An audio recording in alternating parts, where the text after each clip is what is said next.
तो यह व्यवस्था जब बनती है और उस व्यवस्था के अनुसार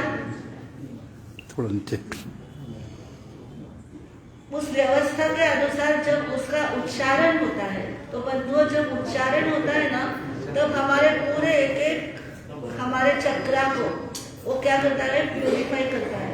और एक एक चक्रा को प्यूरिफाई करने का कार्य नवकार महामंत्र करता है। सातों चक्र जो हमारे हैं उनको यह शुद्धिकरण करता है।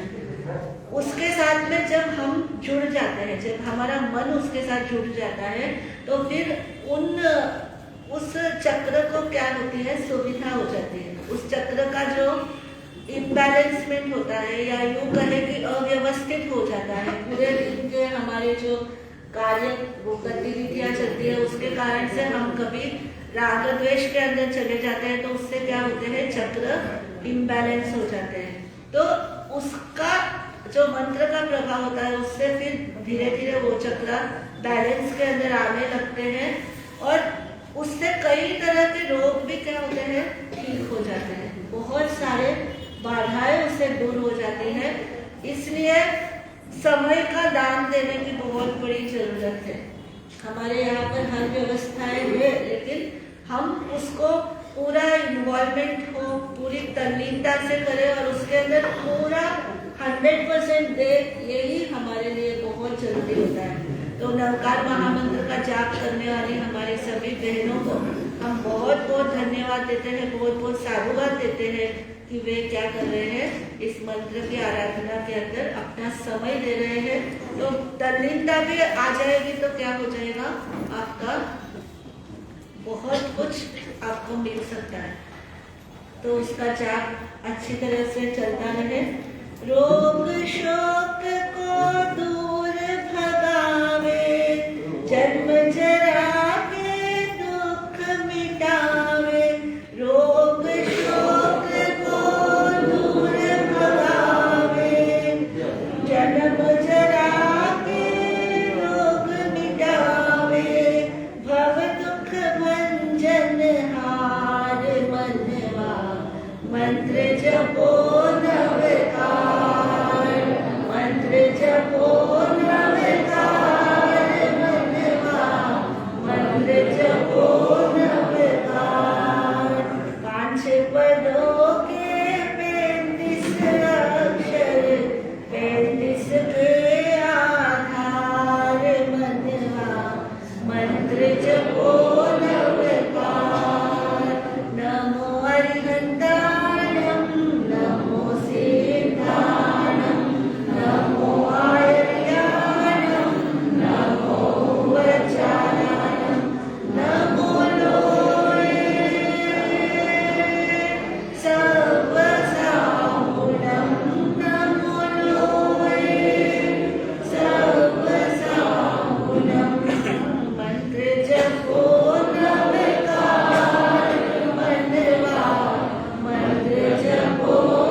शासन पिता देवादिदेव चरक तीर्थंकर श्रमण प्रभु महावीर स्वामी, परम गुरु गौतम स्वामी, परंपराचार्य सभी आचार्य भगवान, वर्तमान के सभी आचार्य भगवान, उपाध्याय भगवान, सर्व साधु साध्वी वृंद, गुरुदेव गुरुजी जी महाराज साहब के पावन श्री चरणों में हृदय के अनंत आस्था के साथ कोटिशः वंदन नमन।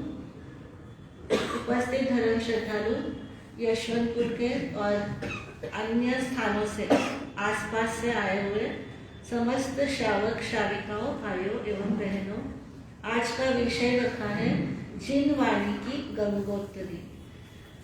जिनवाणी का उद्गम स्थान क्या है, यह कैसे प्रारंभ हुई जिनवाणी, उसके विषय में आज हमें दृष्टिपात करने की आवश्यकता है। कुछ कवि ने बहुत सुंदर पद्य बनाया है।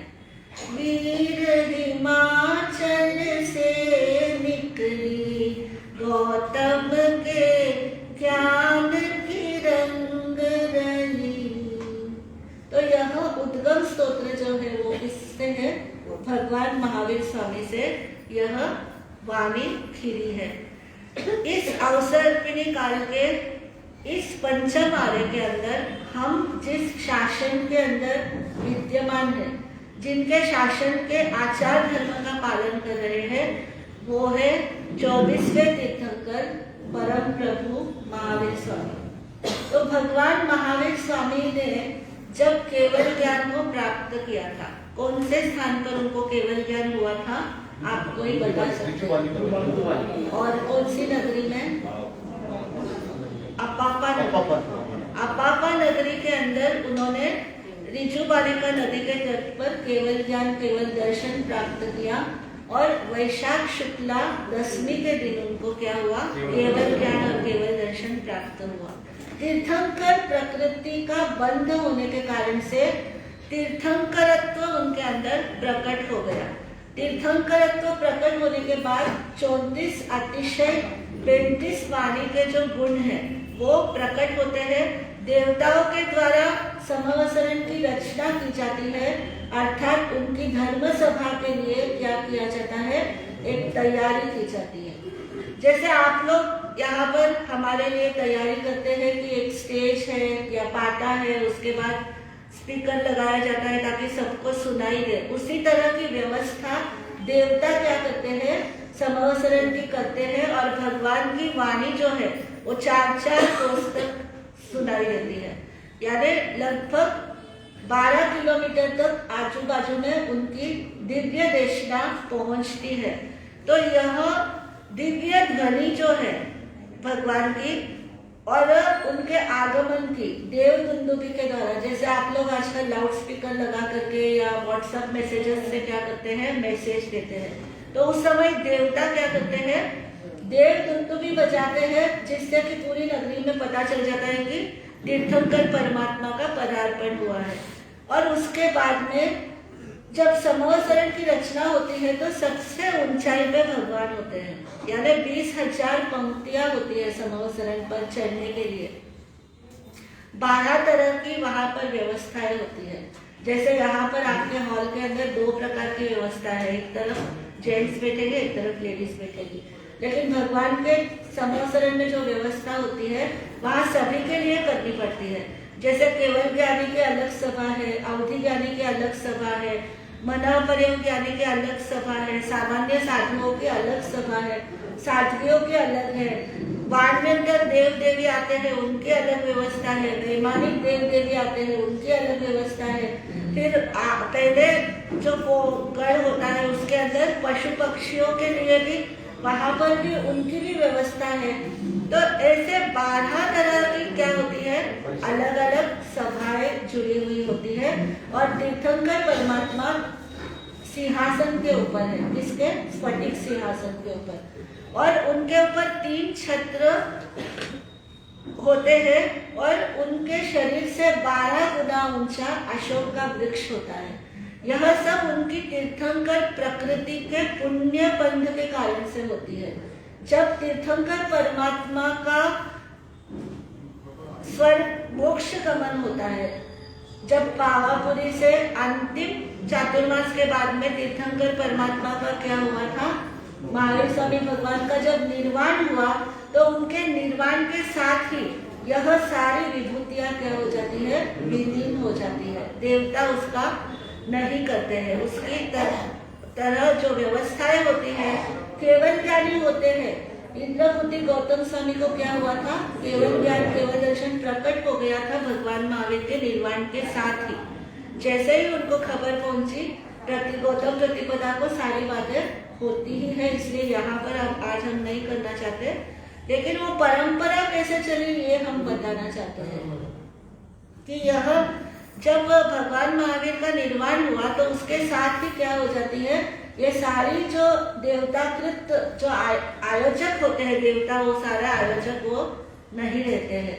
उसके बाद में तीर्थ की स्थापना जो होती है वो भी तीर्थ तीर्थंकर की प्रकृति से ही होती है। तीर्थंकर नाम कर्म की प्रकृति के कारण ही क्या होता है, इतना पुण्य का अपरिमित पुंज बांध देते हैं तीर्थंकर परमात्मा कि वो स्वयं ही उस रास्ते पे चल रहे हैं, ऐसे नहीं होता। लेकिन क्या होता है, दिंदानम तारियानम बुद्धानम बोहियानम मुक्तानम मोयगानम, ऐसे आप लोग नमोथुनम में करते हैं कि खुद भी तीरते हैं, तीरने का रास्ता दिखाते हैं, खुद भी ज्ञानी हो जाते हैं, खुद ज्ञान का रास्ता दिखाते हैं, खुद मुक्त हो जाते हैं और मुक्ति का रास्ता दिखा देते हैं। ऐसी प्रकृति किसकी होती है, तीर्थंकर नाम कर्म की प्रकृति का यह पुण्य प्रभाव होता है कि वो उस पुण्य पुंज देह से भी क्या हो जाता है, लाखों करोड़ों का कल्याण होता है और एक मिशन चालू हो जाती है कि वह मिशन चलती रहती है। आज कितने हो गए, 2622 वर्ष हो गए अभी जो महावीर जयंती गई,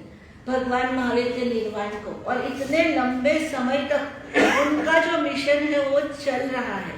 उसके ओरिजिन को देखना, मतलब उसकी उत्पत्ति को देखना कि तीर्थंकर परमात्मा का जब केवल ज्ञान हुआ उस समय इंद्रपुटी गौतम वहां पर जब आए तो इंद्रपुटी गौतम कोई साधारण पुरुष नहीं थे, वो एक यूनिवर्सिटी थे अपने आप में।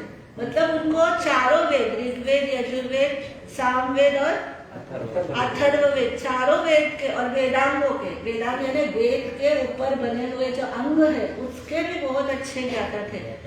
इतने गहरे ज्ञान के कोश थे वो, अपने आप में वो बहुत बड़ी यूनिवर्सिटी थी। कोई उनके 500 शिष्य ही नहीं थे, उनके तो कितने ही शिष्य क्या करते थे, आते थे, पढ़ते थे, जाते थे, लेकिन 500 तो उनके पास ही रहते थे, हर वक्त उनके पास रह करके क्या करते थे, ज्ञानार्जन किया करते थे। ऐसे महान विभूति थे वो।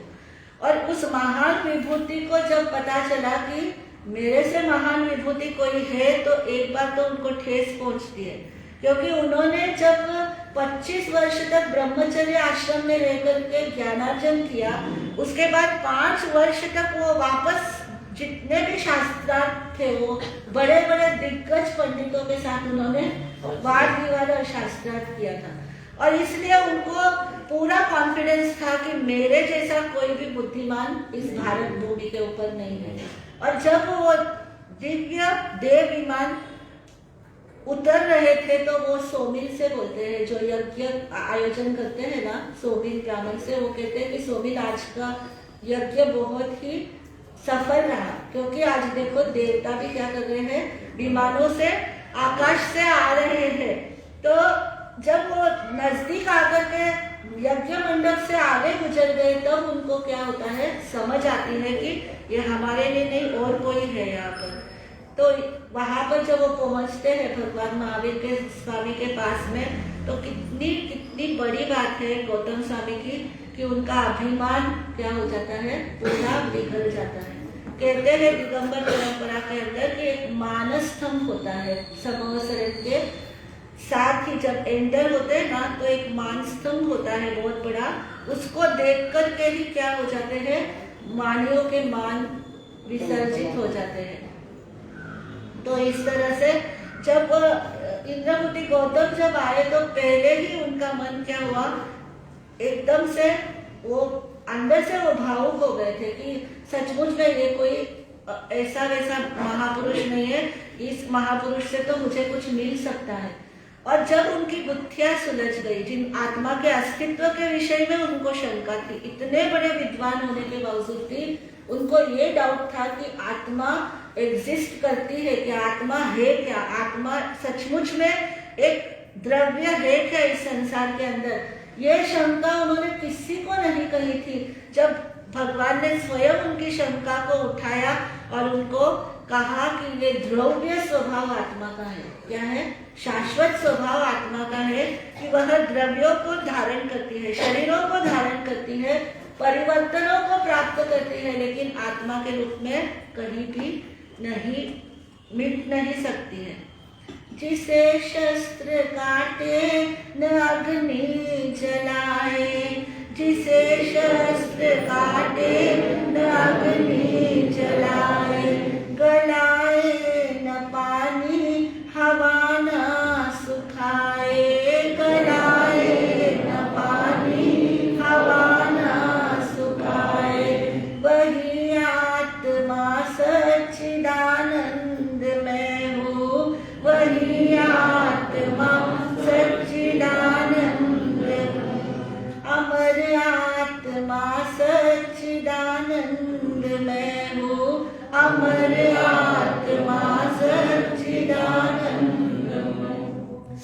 भीतर से उनको यह बोध हो गया, भगवान के सानिध्य से वह बोध होता है। बंधुओं, ये बहुत सामान्य बात नहीं होती है, ये शायद सम्यक दर्शन प्रकट होने की बात होती है, और वो होती है तीर्थंकर परमात्मा के सानिध्य में। यानी जो शायद सम्यक दृष्टि होगा उसी के सानिध्य में शायद सम्यक तो प्रकट होता है। आज हमारे पास कहते हैं ना, मोक्ष नहीं है, मोक्ष का दरवाजा बंद हो गया, मोक्ष का कोई दरवाजा नहीं है। बंधुओं, शायद संकेत हमारे बीच में प्रकट नहीं हुआ है ना। बोलते शायद संकेत हो गई तो समझो बेड़ा पार है, शायद संकेत हो गई तो समझो बेड़ा पार। अब वो शायद सम्यक दर्शन उनको परमात्मा महावीर के समागम से प्रकट हो गया। उसी वक्त उन्होंने निर्णय कर लिया कि आई सरेंडर माई सेल्फ। क्या बोलते हैं? अरिहंते शरणम प्रवज्जामि। हम बोलते हैं ना मंगल पाठ में कि अरिहंत परमात्मा, मैं आपकी शरण में अपने आप को समर्पित करता हूँ, सरेंडर करता हूँ, मेरा कुछ भी नहीं है। जैसे एक सेनापति के सामने सैनिक क्या करता है, कमांडर जो बोल देता है वो उसमें कोई प्रश्न नहीं करता, क्यों क्या, उसको तो जो बोला तुरंत उसे कर देना है। इसी तरह की गौतम स्वामी के अंदर क्या हो गई, विनम्रता प्रकट हो गई। भगवान जो बोलते हैं, मैं आपकी शरण में क्या आ गया हूँ, पूरी तरह से समर्पित हो गया हूँ। और 500 शिष्य भी उनके क्या हो जाते हैं, वो आपकी गति है, हमारी गति है। हम तो आपकी उंगली पकड़ करके इस मार्ग के ऊपर आए हैं, तो आप जहाँ हैं वहां हम भी रहेंगे। 500 शिष्य उनके साथ आ गए, और फिर उसके बाद अग्निपुत्री विचार करते हैं कि भाई गए हैं, बड़े भाई गए हैं, अभी तक आए नहीं। यज्ञ मंडप के अंदर यज्ञ तो चालू है, अग्निपुत्री गए, उनको भी शंका है, उनको कर्म के बारे में शंका है, तो भगवान ने उनके कर्म की शंका को निर्मूल कर दिया। फिर वायुपुत्री आ गए, उनके भी 500 शिष्य, अग्निपुत्री के 500, वायुपुत्री के भी 500, व्यक्तभूति के भी 500, सुधर्मा स्वामी के भी 500 शिष्यों के साथ क्या होते हैं, आते जाते हैं, भगवान से दीक्षा लेते रहते हैं, और दीक्षा लेते ही गंधर्वों को मनः परिज्ञान प्रकट हो जाता है। क्या होता है? तीर्थंकरों को होता है। तीर्थंकर जब दीक्षा लेते हैं ना, तब उनको मनः परिज्ञान प्रकट होता है। अवधि ज्ञान ऑलरेडी उनको जन्म के साथ ही होता है, तीर्थंकर परमात्मा को। लेकिन गंधर्वों को अवधि ज्ञान नहीं होता है, उनको मति शुद्ध ज्ञान ही होता है, लेकिन डायरेक्ट तीर्थंकर परमात्मा से दीक्षा ली और क्या स्विच चालू, मनः परिज्ञान का। इसलिए जिन नहीं पन जिन सरीखे बन जाते, केवली नहीं पन केवली सरीखे तुरंत बन जाते। तो ऐसी लब्धि उनको प्रकट हो जाती है। तो 500 ये शिष्य हो गए, फिर अकम्पिता और अचल भ्राता आए, तो उसके 350 शिष्य दोनों के, वो भी आ गए। फिर मेतारज आए, प्रभास आए, अकम्पित आए, अचल भ्राता आए, 4 के पीछे उनके 300 शिष्य, सभी एक ही बार में। हो सकता है ऐसा कभी हुआ है, कभी सुना है हमने?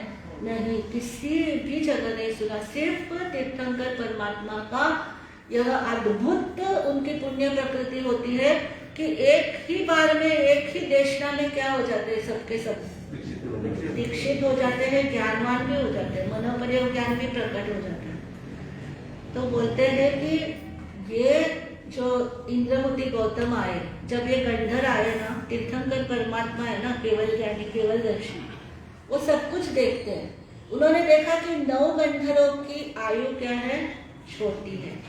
उन्होंने पहले ही निर्धारित कर दिया कि तीर्थ का स्वामी किसको बनाना, गंधर गौतम को, और गणाधिपति किसको बनाना, सुधर्मा स्वामी को, क्योंकि यही 2 शिष्य ऐसे हैं कि जो दीर्घ आयु वाले हैं, और इन्हीं के कारण से क्या होगा, ये तीर्थ आगे बढ़ेगा।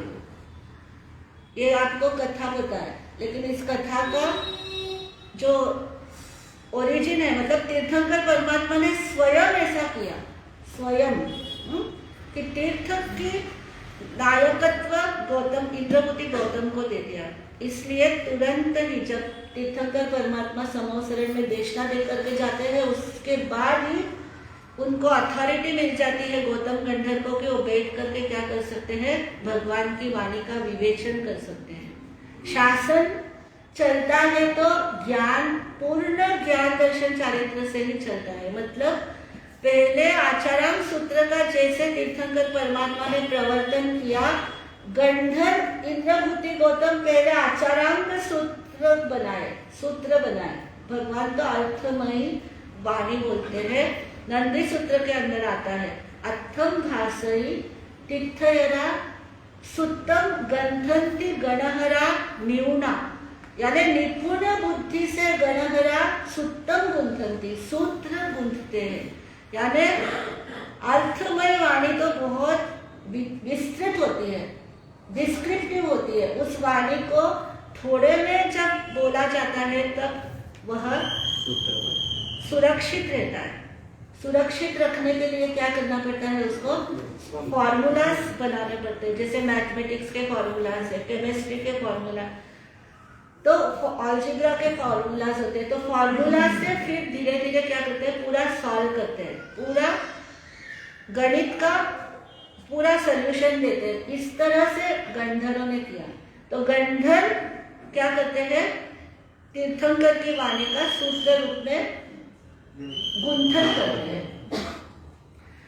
वीर चिरा मुख सो फूल फिरे, जड़ गणधर गुंथी माड़ रे, वीर चिरी वाणी भली जड़ी वाणी भली, जरो अनंत छे उपकार रे, वीर चिरी वाणी भली।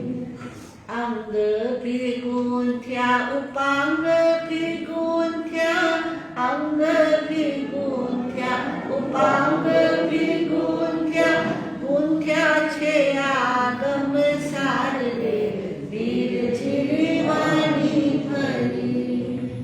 अंग भी गुंथ्या उपांग भी गुंथ्या। अंग का मतलब क्या होता है और उपांग का मतलब क्या होता है। अंग यानी हमारा शरीर के अंदर जैसे हम देखते हैं हमारे अंग कौन से होते हैं, हमारे हाथ है, हमारे पाँव है, हमारे हथेलियां है, ये सारे हमारे अंग है ना। और उसके अंदर उपांग क्या है, उसकी उंगलियां, हाथों की उंगलियां है, पैरों की उंगलियां है, आंखें है, ये सब हमारे उपांग है। यानी अंगों के आधार पर जो टिके हुए रहते हैं उसको बोलते हैं उपांग। तो हमारे तीर्थंकर परमात्मा की द्वादशांगी का गुंथन किसने किया। अगर आपको कोई प्रश्न करे कि आपके आगमों की रचना किसने की, गंधर्वों ने की, इंद्रभूति गौतम ने और अन्य गंधर्वों की सहायता से सभी ने मिलकर के क्या किया, इन अंगों की द्वादश अंग की रचना की। लेकिन अभी हमारे पास 11 अंग है, लेकिन कहने के लिए हम द्वादशांगी की रचना की बोलते हैं, है ना। यानी ये हमारा टेक्निकल वर्ड है। रचना हमारी कैसे हुई, भगवान की आगम किस रूप में बताए जाते हैं, तो द्वादशांगी के रूप में इसकी प्ररूपणा हुई। तो अंगों की जो रचना की वो गंधर्वों ने की। और उसके बाद में क्या होता है कि तीर्थंकर परमात्मा के समय में जब 9 गंधर्व गए, उन्होंने क्या किया, जाने से पहले उनको पता था कि अब हम जाने वाले हैं, तो उन्होंने अपने अपने जो शिष्य है वो सब शिष्य उन्होंने इंद्रभूति गौतम को और श्रीनिवास स्वामी को सुपुर्द कर दिया कि अब आप इनको शिक्षा दीक्षा संभालना सारना वारना सब आप करिए, ऐसा कह करके उन्होंने सुपुर्द कर दिया। अंतिम 2 गंधर्व के क्या थी, एक ही वाचना होती थी। मतलब अकम्पिता और आचलभ्राता मेतारज और सुप्रभास दोनों कंबाइंड अपने शिष्यों को क्या करते थे, वाचना देते थे। इसलिए उनका एक एक ही ग्रुप रहा। तो गण उनके गंधर्व 11 थे, लेकिन गण कितने थे, 9, है ना। तो इसलिए 9 थे। कि पीछे के चारों के कंबाइंड वाचना होती थी, और वाचना के अंदर केवल वाचना नहीं होती थी, वाचना चारों अनुयोगों के माध्यम से होती थी। आजकल वो वाचना नहीं होती। वो तो हमारे जब आचार्य परंपरा में आते हैं हम, तो उसके बाद में जब तीर्थंकर परमात्मा महावीर स्वामी के बाद में इंद्रमुति को केवल ज्ञान होता है, तो केवल ज्ञानी कभी भी शासन की व्यवस्था को नहीं संभालते। कारण क्या है उसका? रघुनाथ जी बता सकते हैं कारण? उनकी वाणी जो है वो अलग नहीं है। जैसे भगवान ने जो फरमाया है वो बोल केवल ज्ञानी को तो है, ज्ञान है उनका। सही बात है, उनकी भाषा में बिल्कुल सही है।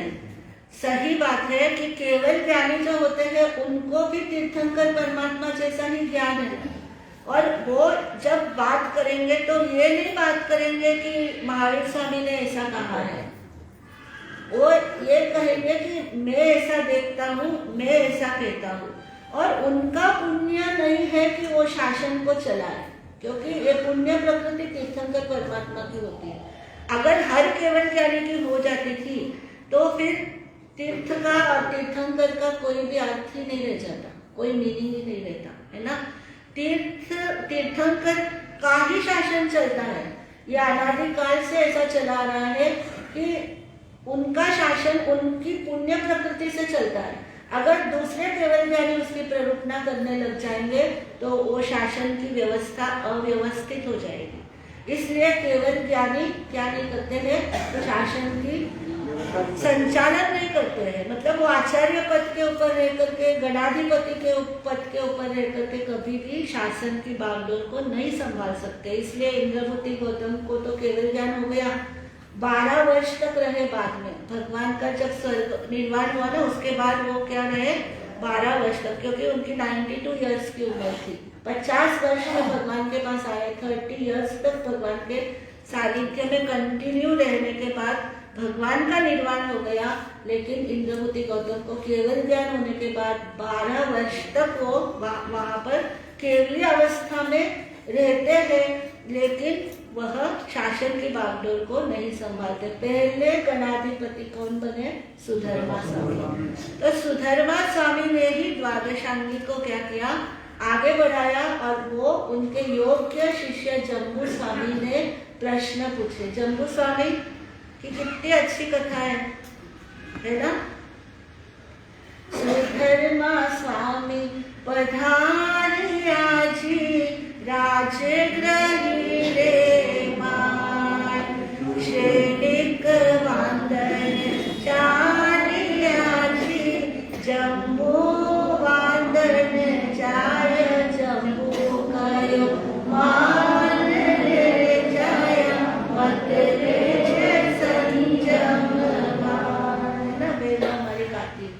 सुधर्मा स्वामी राजगृही नगरी के अंदर पधारते हैं, और जम्बू स्वामी राजगृही नगरी का रहने वाले एक सेठ, धनाढ़ सेठ के सुपुत्र है, जिनकी 8 कन्याओं के साथ में क्या होने वाला है? विवाह होने वाला है। पाणी ग्रहण हो गया, सगाई हो गई, और आकर के वे सुधर्मा स्वामी के प्रवचन में बैठते हैं।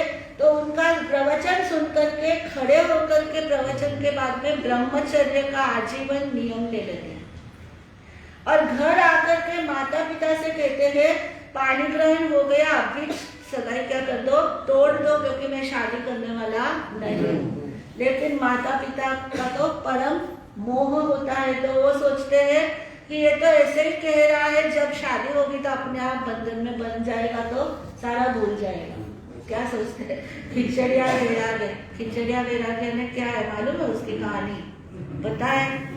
हाँ, तो बोलते हैं कि एक सेठ आए, महाराज साहब की वाणी सुनी और बोले कि मुझे तो क्या करना, ये सब बेकार है, संसार बेकार है, ये परिवार बेकार है, परिवार का मोह अच्छा नहीं होता है, छोड़ दो सबको। हम तो वो सोचते हैं कि चलो अभी मैं भी क्या करूं, मैं भी वैराग्य के पथ पर बढ़ूं। अच्छी भावनाएं मन के अंदर आ रही है। प्रवचन में घर आया, और घर आकर के उस दिन बारिश अच्छी तेज आ रही थी, और अच्छी गर्मा गर्म खिचड़ी क्या बनाई, पत्नी गर्मा गर्म खिचड़ी क्या कर रही है, थाली में परोस रही है और उसके अंदर अच्छा घर का बनाया हुआ घी खूब अच्छी तरह से मिला करके दे रही है। तो शावक जी क्या सोचते हैं कि अरे जब दीक्षा ले लूंगा तो जब गोचरी आएगी तभी सब ठंडा हो जाएगा, ऐसी गर्मा गर्म खिचड़ी कहाँ मिलेगी। तो वैराग्य क्या हो गया, छू मंदिर हो गया। तो उसके लिए एक कहावत प्रचलित हो गई, क्या हो गया, खिचड़िया वैराग्य और मशानिया वैराग्य, दो बातें होती हैं। कि शमशान में जाते हैं तब तक क्या होती है भावना कि ये शमशान पल पल जलता है, शमशान हंस हंस जलती रोज चिताए, हरा भरा संसार जलाए, मिटती कितनों की आशाएं, मन होता सुनसान, पल पल जलता है शमशान। तो जब तक शमशान में जाते हैं, आजकल तो वो भी नहीं रहा, वैराग्य का कारण चला गया, नहीं क्या? क्यों प्रकाश जी, वैराग्य का कारण भी चला गया, क्यों? सीधा करंट में डाला और इलेक्ट्रिसिटी से खत्म, अस्थियां आ जाती है। कितना परिवर्तन बदलता ही जा रहा है जमाना। लेकिन कहते हैं कि यह सब जो विलीन हो जाती है, शरीर विलीन हो जाता है, उससे एक वैराग्य आता है। लेकिन वैराग्य कब तक रहता है? जब तक घर पर वापस लौट करके नहीं आते हैं, भूख लगने लगती है, खाना पीना खाया, चलो धंधा करो, अपने काम करो, लग जाओ, है ना। तो बोलते इसीलिए वो प्रसिद्ध हो गया, मशानिया वैराग, खिचड़िया वैराग। तो माँ बाप सोचते हैं कि ऐसा ही वैराग इसका भी होगा, अभी सुन करके आया है, वापिस ठीक हो जाएगा, शादी होएगी, एक पत्नी थोड़ी 8-8 पत्नियां। अभी आपको भी बहुत सारे हमारे भाई बहन होते हैं, जब करवाते हैं ना, सुविपाक सूत्र पढ़ाते हैं या फिर दूसरे आगम पढ़ाते हैं, तो उसमें इतनी इतनी पत्नियों का वर्णन आता है। तो बोलते इतनी इतनी पत्नियों के साथ शादी होती थी, एक पत्नी और एक पति को निभाना भी तो बहुत बड़ा नाक में दम आता है। एक परिवार को संभालना भी बहुत भारी होता है। 8-8 पत्नियां, 500-500 पत्नियां, वासुदेव कृष्ण की तो 64,000 रानियां। क्या बात है भाई, ऐसी क्या विशेषता है। तो बोलते एक तो वो समय कौन सा था, राजकाल था, राज्य मतलब राजा लोग राज्य करते थे ना। और उस समय छोटे छोटे राज्यों में यह देश बंटा हुआ था। और कब किसका आक्रमण हो जाए बाजू के राजा का, और कब खतरा पड़ जाए किसी के भी शील धर्म के ऊपर। नारियों का शील धर्म का बहुत बड़ा महत्व है। नारी की लज्जा और नारी का शील, उसके लिए तो महासती चंदनबाला की माता धारिणी ने भी क्या कर दिया था, अपनी जीवा निकाल करके मर गई, लेकिन किसी पर पुरुष के साथ में गमन करने का उसका कोई विचार तक भी नहीं था। तो ये शील और सदाचार की बात होती है कि वहां पर राजाओं के यहाँ पर जाने के बाद में सेफ रहती है। बड़े बड़े सेठों के यहाँ पर जाकर के क्या होती है, उनको सब सुविधाएं भी प्राप्त होती है और उनकी सुरक्षा भी हो जाती है। जरूरी नहीं है कि वो सभी 64,000 रानियों के साथ वसुदेव राजा भोग करते थे, ऐसी बात नहीं है। क्योंकि जहाँ राजकुमारियों के साथ विवाह होता है, जहाँ बड़े बड़े सेठ की कन्याओं के साथ विवाह होता है, तो उनकी कई कई सर्वेंट्स होती है, दासियां होती है, जो उनके कार्यों के लिए रखी जाती है, नियुक्त की हुई होती है। तो वो सब दासियां भी उनको क्या कर देते हैं, दहेज में दे देते हैं कि जा भाई वहां भी तो क्या करते रहना, अपनी राजकुमारी की सेवा करती रहना और आराम से सुखी रहना, जहाँ जाए वहां पे तुम भी क्या रहना, सुख पूर्वक रहना। तो कई तरह की उसके अंदर क्या है, ऐसे विचार आते हैं कि केवल भोग विलास के लिए ही नहीं, लेकिन क्या होती थी, नारी सुरक्षा के लिए और आक्रमण के भय से नारी बची रहे, पर राजा आकर के कहीं इनके साथ में कोई दुराचार का सेवन न कर ले। तो ऐसी भावना से क्या होती थी, शादियां भी कहीं कहीं हो जाती। और दूसरी बात ये भी होती थी कि सेना भी बलवान होती है। जितने रिलेशंस होते हैं वो सब फिर क्या करते हैं, अपने संबंधियों को निभाते हैं ना, जैसे आप लोग निभाते हैं। ऐसे जाना नहीं होटल में। नॉनवेज, हमारे छोटे से युवक है, हमने कहा नॉनवेज और वेजिटेरियन होटल की बात चली।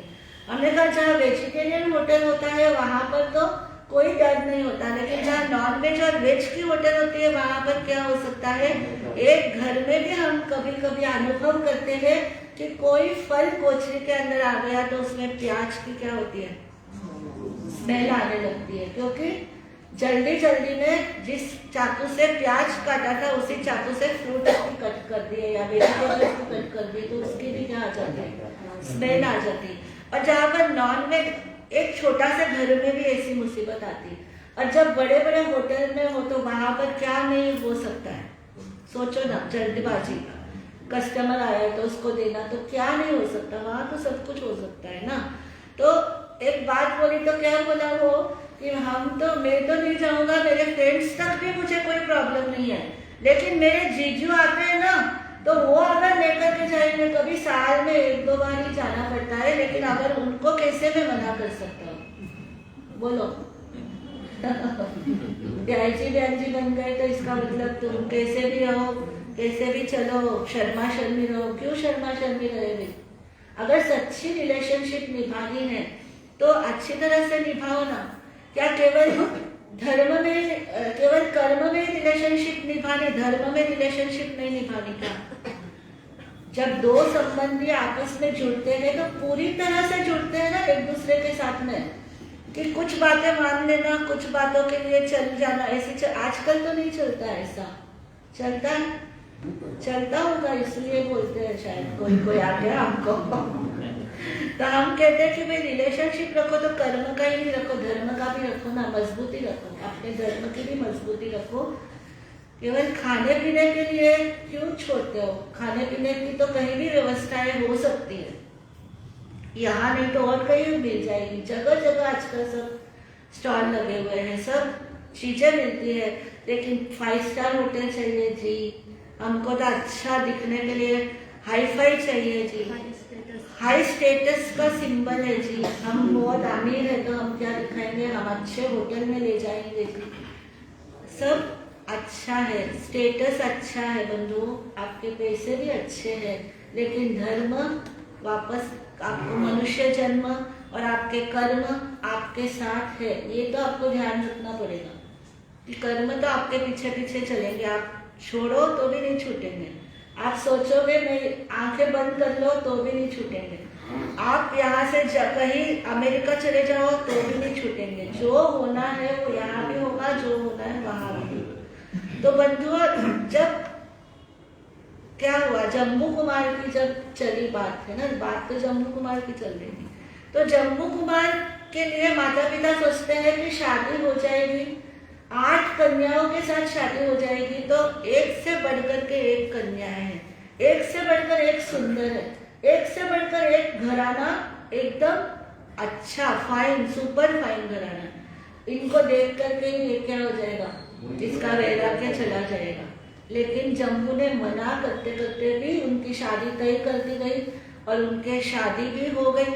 8 कन्याएं घर के अंदर आ गई, 8-8 करोड़ की स्वर्ण मुद्राएं उनको प्रीति दान, दहेज नहीं, प्रीति दान, कि प्रीति से, अपने प्रेम से जो माता पिता देंगे उनकी कन्या के लिए वो स्वीकार है, इसलिए उसको दहेज नहीं बोलते हैं। हमारे आगम में पी दानम शब्द आता है, प्रीति दान दिया है ना, तो वो प्रीति दान भी आ गया और उसको लूटने वाले भी आ गए। कौन आ गया? प्रभव चोर है, जयपुर के राजा का राजकुमार, लेकिन एक उसके मन के अंदर क्या थी कि मेरे पिता मुझे महत्व नहीं दे रहे हैं, मेरे पिता मुझे क्या नहीं दे रहे, समय पर राज्य नहीं दे रहे हैं, तो छीना झपटी करके क्या हो गया, चोर बन गया। विंध्यगिरी की पहाड़ियों में जयपुर के पास क्या बन गया, एक बहुत बड़ा चोर। और उसको खबर पड़ गई क्या कि जम्बू कुमार की शादी हो रही है और 8 करोड़ स्वर्ण मुद्राओं का एक करोड़ स्वर्ण मुद्रा एक कन्या की तरफ से आने वाला है। आज तो बहुत मजा आएगी, बहुत बड़ी सेंध लगानी है, बहुत बड़े लूट करनी है। 500 चोरों को लेकर के आ गया कि आज सब चलो, क्योंकि अकेले का काम नहीं है ना, ये पूरी टीम चाहिए। जैसे आपको बहुत लोग आने वाले हो तो एक दो जने चलेंगे क्या रसोड़े के अंदर? नहीं, आज सब जने आओ भैया, आज बहुत जने आने वाले हैं। तो वो बोलते हैं कि ये पूरी टीम चाहिए, सब चलो। और वो आ गए इधर, और इधर जम्मू सोच रहा है कि मैंने तो मना किया था कि मुझे तो शादी करनी नहीं, मैंने तो आजीवन ब्रह्मचर्य का संकल्प किया। संकल्प के ऊपर बहुत दृढ़ है, और वो एक एक कन्या को समझा रहे हैं। रात्रि का समय चल रहा है, सुहाग रात का दिन है, और वो एक एक कन्या को समझा रहे हैं कि संसार का यह स्वरूप है, संसार का स्वरूप मधु बिंदु की तरह है, मुझे इसका कोई आकर्षण नहीं है, तुमको आकर्षण है तो तुम रहो, लेकिन मैं तो सुबह हुआ नहीं कि क्या करने वाला हूँ, दीक्षा लेने वाला। तो बहुत सारे जैन धर्म के मौलिक इतिहास को पढ़ोगे ना, इतनी सुंदर सुंदर कथाएं उसके अंदर है।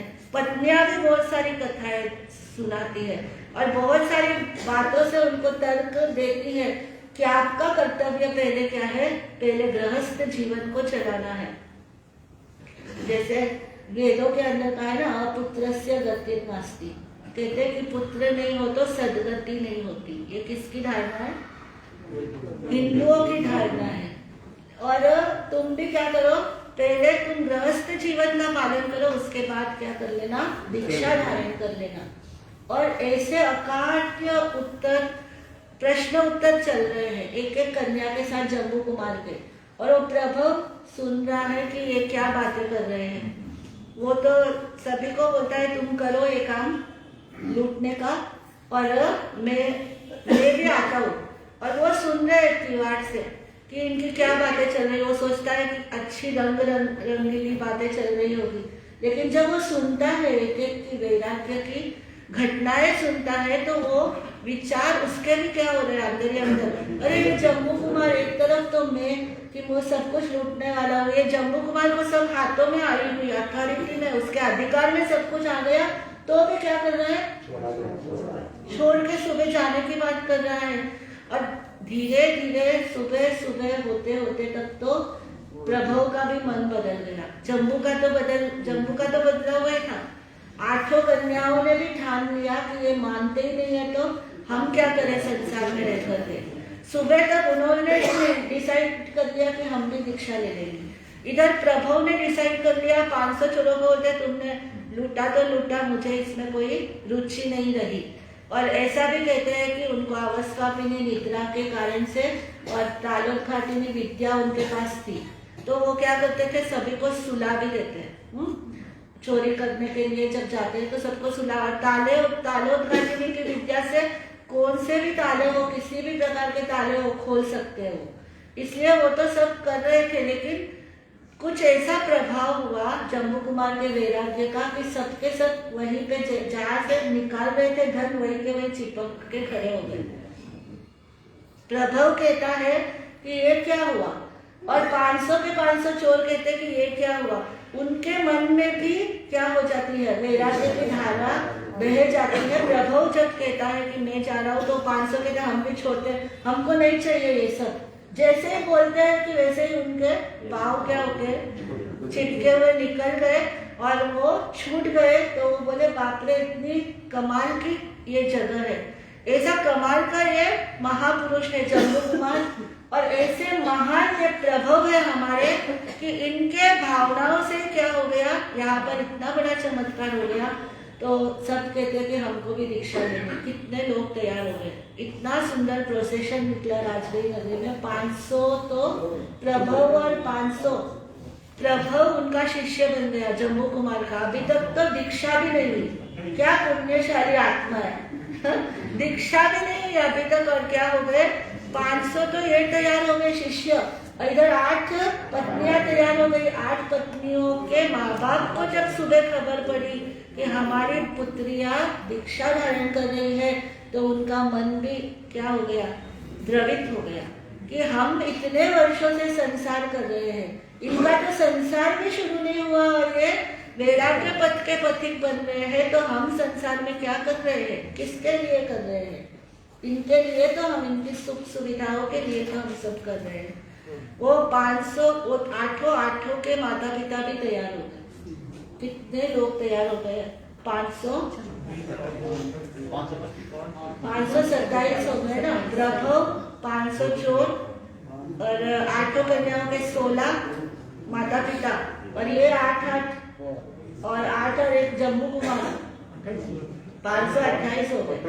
528 पुरुषों का एक साथ प्रोसेशन निकलता है और सभी के सभी सुधरवा स्वामी के पास पहुंच करके क्या लेते हैं? दीक्षा अंगीकार कर लेते हैं। क्या तो वो दृश्य होगा और क्या तो उनकी भावनाएं रही होगी जो एक साथ इतने लोग क्या करते हैं? दीक्षित होते हैं। जम्बू स्वामी तो बहुत परम योग्य शिष्य थे। उन्होंने तो भगवान को देखा ही नहीं था, इसलिए उनके मन में बार बार यही भावना आती है कि वो भगवान कैसे है। पुच्छी सुनम में पहला ही आता है ना, पुच्छी सुनम समना मावनाय अकारिणो यामरतिथ्याय सेकेने गंधन्यतम माहु अनेलि संसाहु समिखयाय। तो पहले ही इसमें पूछते हैं, जम्बू पूछते हैं ये सब कि मेरे से तो बहुत सारे श्रमण पूछते हैं, ब्राह्मण पूछते हैं, अन्य धर्मावलंबी पूछते हैं, और मुझे भी जिज्ञासा है जानने की, क्योंकि मैंने खुद ने भी क्या नहीं देखा? भगवान को नहीं देखा, भगवान के धर्म उपदेश को नहीं सुना। तो वो कैसे थे, वो क्या थे, उनकी वाणी क्या थी? तो जम्बू के ही जिज्ञासाओं का समाधान सुधर्मा स्वामी देते हैं। और हमारे पास ये द्वादशांगी सुधर्मा ने क्या दी? प्रदान कर दी जम्बू के माध्यम से। बंधु, तो महान उपकार है इनका। कल कल कल कल करता रे झरना ये बहता जाए, कल कल कल कल करता रे झरना ये बहता जाए। मौका है नाले नाले, मौका है नाले, मौका है नाले नाले, मौका है नाले। वीर हिमाचल से अब धर्म की गंग चली, गंग चली। वीर हिमाचल से अब धर्म की गंग चली, गंग चली। गौतम के हृदय में ज्ञान की रंग रली, रंग रली। गौतम के हृदय में ज्ञान की रंग रली, रंग रली। चली सुधर्मा स्वामी के जम्बू का स्रोत बनकर, चली सुधर्मा स्वामी के जम्बू का स्रोत बनकर। खाए उछाले नाले, मौका है नाले, कल कल कल कल करता रे झरना ये बहता जाए। मौका है नाले नाले, मौका है नाले। तो बंधु, इनके उपकारों के प्रति उपकृत होकर के इनके प्रति बहुत बहुत आभार प्रकट करते हैं कि द्वादशांगी को इन्होंने हम तक पहुंचाने के अंदर बहुत बड़ा माध्यम बने। समय भी हो चुका है। इन्हीं शब्दों के साथ में प्रेम से और प्यार से बोलिए, हम एक बने और नेक बने, यदि चाहे प्रभु जी यदि चाहे। हम एक बने और नेक बने, यदि चाहे प्रभु जी यदि चाहे। महावीर श्री समता धारे, महावीर श्री समता धारे। जीवन में क्षमा को उतारे, जीवन में क्षमा को उतारे।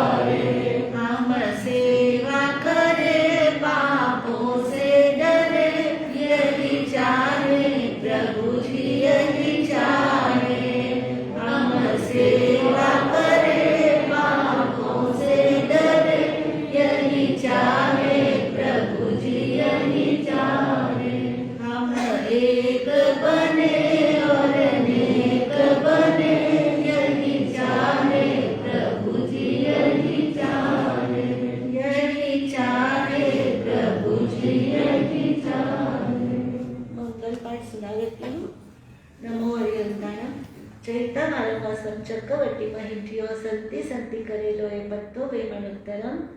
जय गुरुदेव श्री श्री चत्तारी मंगलम अरिहंता मंगलम सिद्धा मंगलम साहू मंगलम केवली प्रणतो धम्मो मंगलम। चत्तारी लोकोत्तमा अरिहंता लोकोत्तमा सिद्धा लोकोत्तमा साहू लोकोत्तमा केवली प्रणतो धम्मो लोकोत्तमो। चत्तारी शरणं प्रवचामि अरिहन्ते शरणं प्रवचामि सिद्धे शरणं प्रवचामि साहू शरणं प्रवचामि केवली प्रणतं धम्मं शरणं प्रवचामि।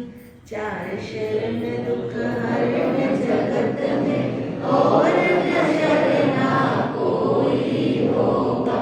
जो भव्य प्राणी करे आराधन उसका अजर अमर पद होगा।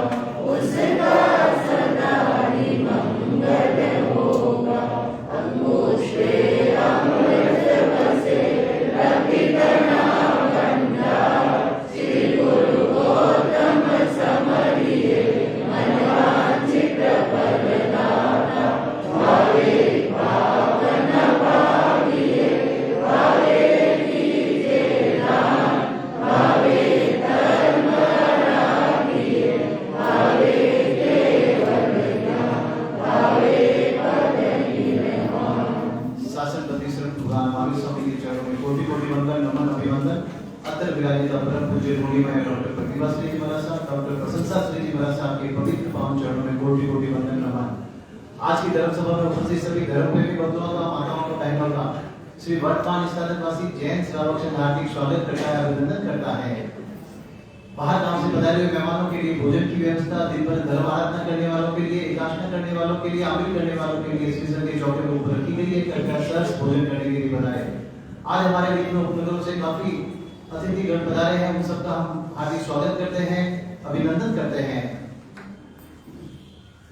बहुत ही सुंदर आज मां सती जी ने जिनवाणी की गंगोत्री जो कहां से शुरू हुई थी और कैसे कैसे अब तक पहुंची, उसके ऊपर बहुत ही सुंदर जानकारी आपने रखी।